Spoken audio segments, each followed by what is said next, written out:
Hi guys, thank you so much for being here. I'm super excited to share this idea of using children's cardboard books to make art journals.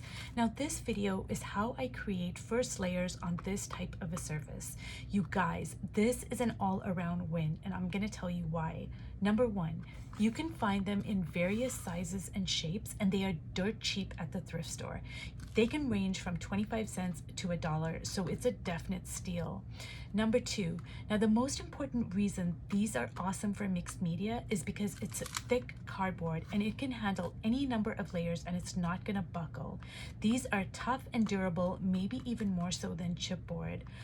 Now when I'm looking for my books, I want a good shape and size. Before I start working on this, I want to show you a couple of my art journals that I made from these cardboard books. Now this journal over here is a work in progress. Can you believe that this was once something like this?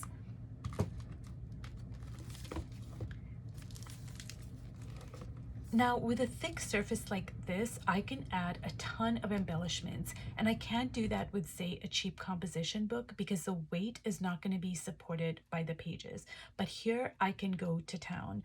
I'm not sure if the camera is going to pick up on this because it's all one color, but I have a ton of embellishments all over, like over here and here, and even over here. I've got cardboard, tissue paper, and many layers of it because this surface can handle pretty much anything you can throw at it.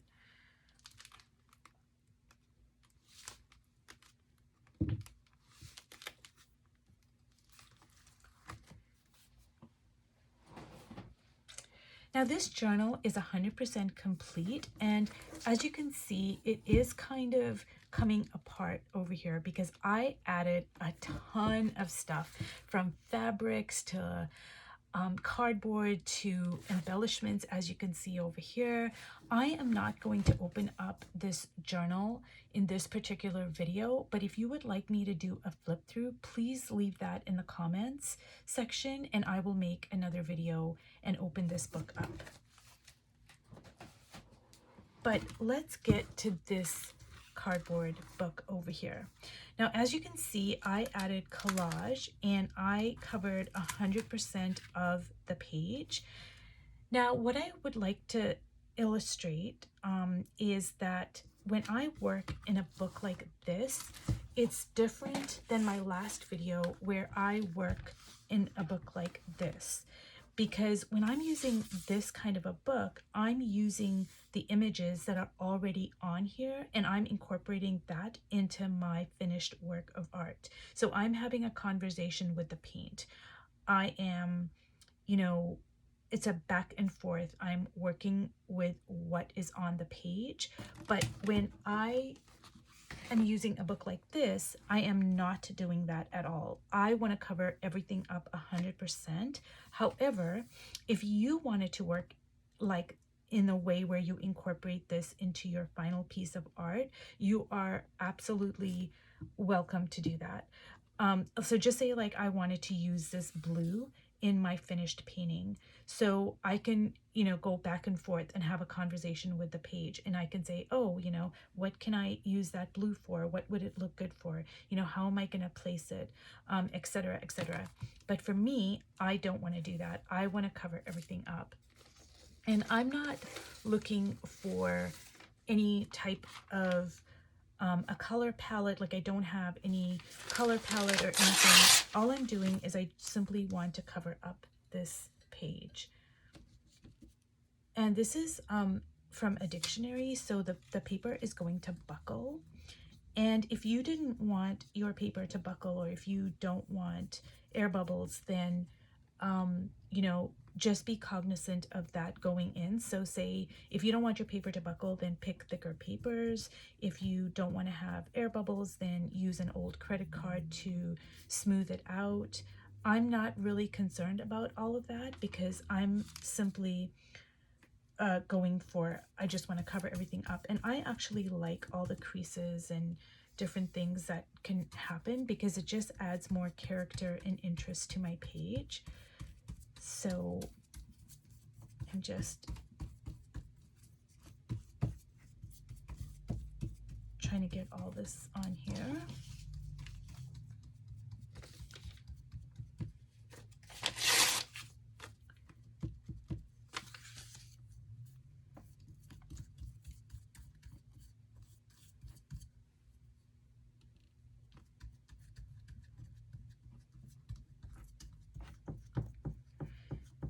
Now, when I work in an art journal that is going to be anywhere from 10 to 12 pages, like so say a book like this, then what I do is I set an intention for my journal before I even begin. I do a lot of writing and I have a theme in mind, and I might do some reading and a lot of writing, and then I come up with a name for my journal. And so that's even before I start. And what that helps me do is each page that I make in the journal is going to tie into my overall concept of what I, had written down. And the name of my journal, it's going to help with all of that. But if I'm working in an art journal that say has 30, 40, 50 pages, then I just I don't do that then. I just kind of do an anything goes, and each spread stands on its own. That's just the way I work, but everybody works differently. But I tend to do that. And usually these cardboard books, they don't have a lot of pages. Because they're children's books, they usually have anywhere from, say, 7 to 8. It's not a lot of pages. So say never more than, say, 12 pages.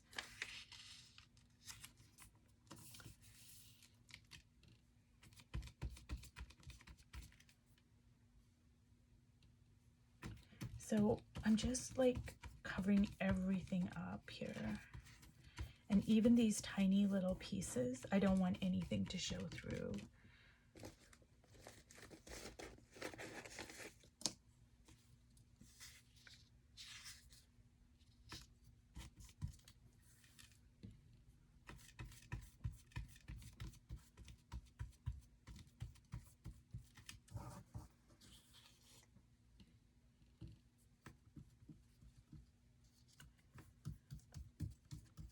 Now it is a bit tedious to fill up these pages with collage, because once I work on this spread, I cannot turn it over now and start working on this spread, because when it dries, these pages are going to stick together, and then when you try to pry them apart, it's going to end up being a huge mess. So what I tend to do is I tend to work on 3 or 4 of these books at one time, and I apply the collage at night, and then in the morning it's completely dry. I flip it over, I apply the collage on, say, my first book, my second book, my third book, and then it dries in a few hours, and then I flip it, and then that way, while I'm doing all the work in the beginning, it's totally worth it once it's done. Because now you're going to have your art journals that are completely ready to go. And so that's what I have found works best for me.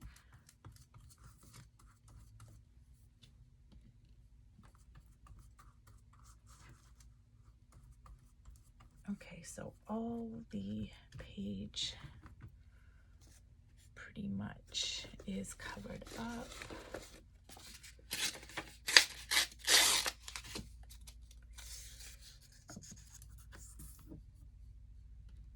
So as you can see, I don't want any of the page showing through, not even a little bit. But that's just a personal preference.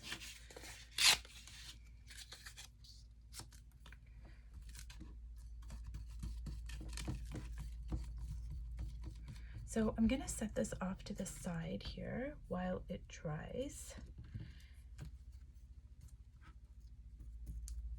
And I have another book that I have already applied collage to.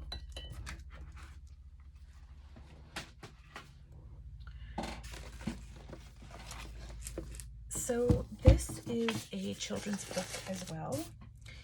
As you can see, I didn't cover all of the pages with collage, but I did cover most of them.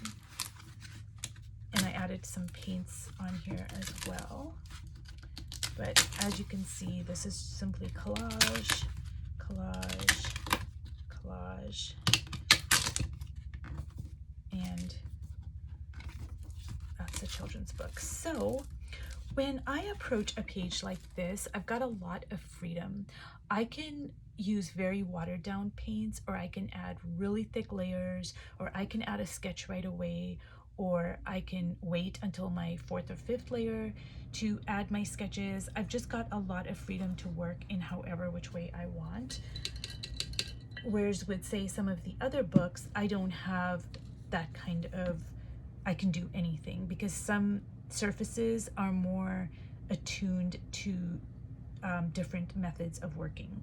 But with this, I can, you know, I've got a lot more leeway. So what I'm gonna do is just add some inks.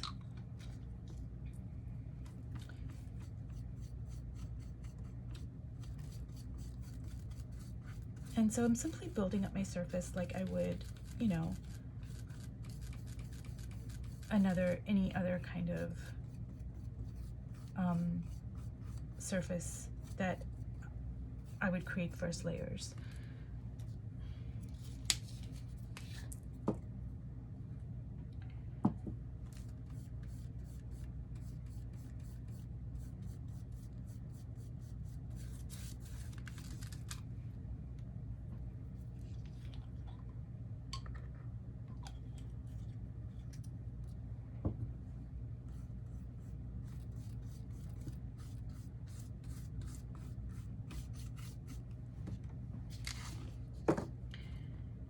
Now, I still want to retain my beginner's mind. I still want to have a sense of curiosity.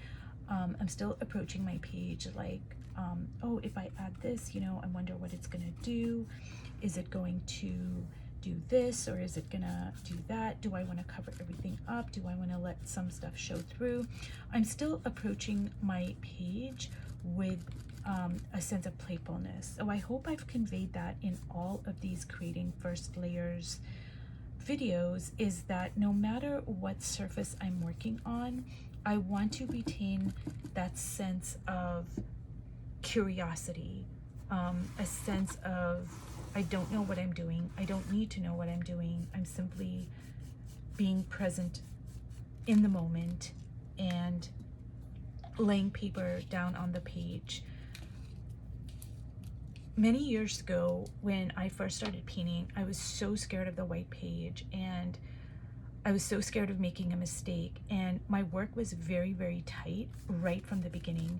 And once that happens, it's almost inevitable that the finished page is going to be very constricted. There's not going to be a sense of movement and flow, because once the first layers determine each subsequent layer. And honestly, sometimes when I look at my work from a long time ago, I cringe because I just absolutely hate it. It was too tight and too stilted. There was no movement, no flow. But I just have to remind myself that, you know, I wouldn't be here where I am right now if I hadn't have taken those steps. And I still have a long way to go, because a lot of times I'll tell myself, you know, I'm not going to obsess about something, and then I proceed to obsess about it, especially with faces. So I have a long way to go, but I am also a long way from where I started off. So I'm very grateful for the journey, and I've just learned to loosen up and just play and have fun. And that's where so many happy mishaps can happen, that I couldn't even plan them out, and they turn out to be really beautiful parts of the finished page.